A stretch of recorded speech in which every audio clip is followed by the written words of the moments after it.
coming to you on January 8th, 2021, along with some of my fellow colleagues from Black Women Promote.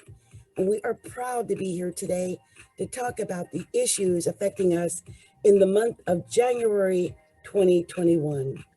So I'd like to take a moment to introduce my fellow BWP podcast members here tonight with me, which I'm looking at Sheila Sherman, Kelly Simmons White, and Daria Rosen here tonight, which is January 8th, 2021. And I keep stating that day because the main issue I want us to discuss for January 2021 is what's going on with the nation.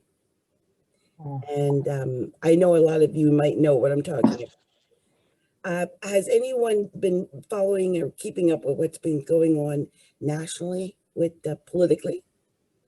Anyone like to jump in? I don't think there's anyone who hasn't, actually, Adrienne. I mean, it's important for us to keep updated and be aware. There is a lot going on, a lot in the scenes, like right up front. And then I believe that there's a lot going on behind the scenes that we may or may not actually be privy to the information. But my point is that it is important to be up on things and aware, but it's just as important in my mind to not let these things overwhelm you, to not let these things bring you down, and to keep a positive outlook. For myself, I choose to keep a positive outlook for all things, for all things. So I'll just start out by saying that. Okay. Does anyone else have anything to say about the current, the last couple of days? This is Daria. I will chime in that, yes, I do believe everyone knows what's going on. And if they don't, I wonder where they've been. But ironically, following along on that comment, my focus this year has been on mindset. And I was sharing with someone today that I allowed the circumstances ongoing to control my mood, to control my actions. And I didn't focus on my mindset and what needed to be accomplished. With that said, we don't live in a bubble. And so there are things that occur that are going to throw us for a loop, because I too am an optimist. But every now and then there are things that, like Wednesday, that are just so unexpected and so unbelievable that it can throw you off game. Yeah. I just know personally, I saw that things were getting out of hand with, supporters of that particular soon to be ex-president, but I didn't think that it would spiral out of control in a way that it did. Is there any comment about the difference in the way that this storm on the Capitol was handled versus the way Black Lives Matters was handled? Does anyone have anything to say? Oh, I'll comment about that. This is Kelly.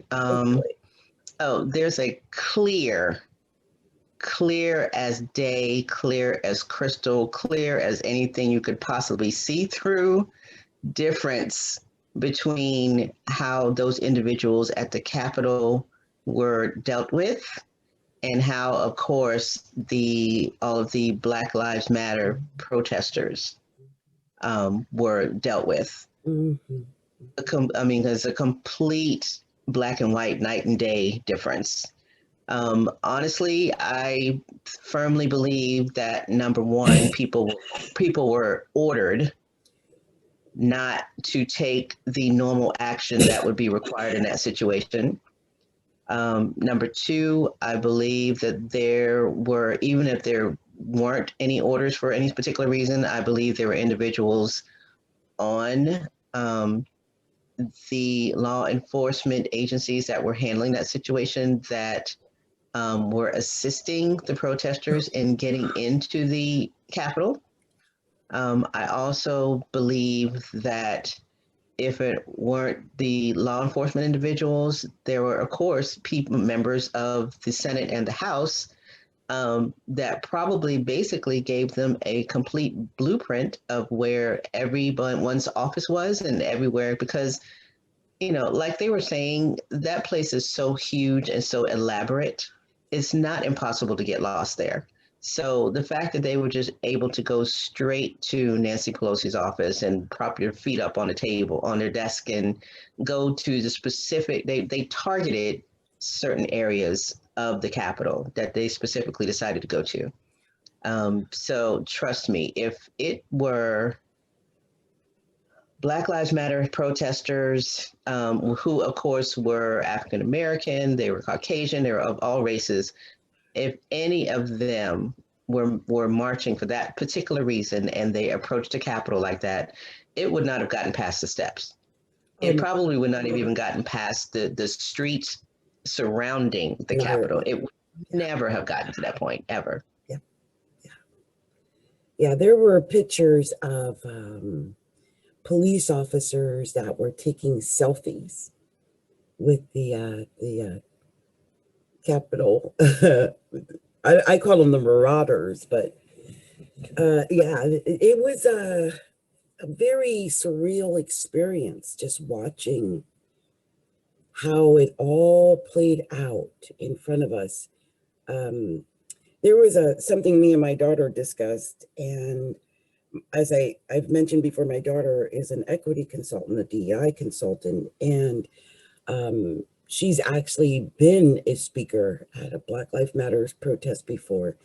And they had to surround her completely with like the bicycle brigade, and white people had to surround her to protect her. And the way they were treated, the fear for her life, all of it, just to speak out for justice. But there was none of that being displayed on the 6th of January. It was like a complete, here, come on in. Crazy. I've never seen anything like it.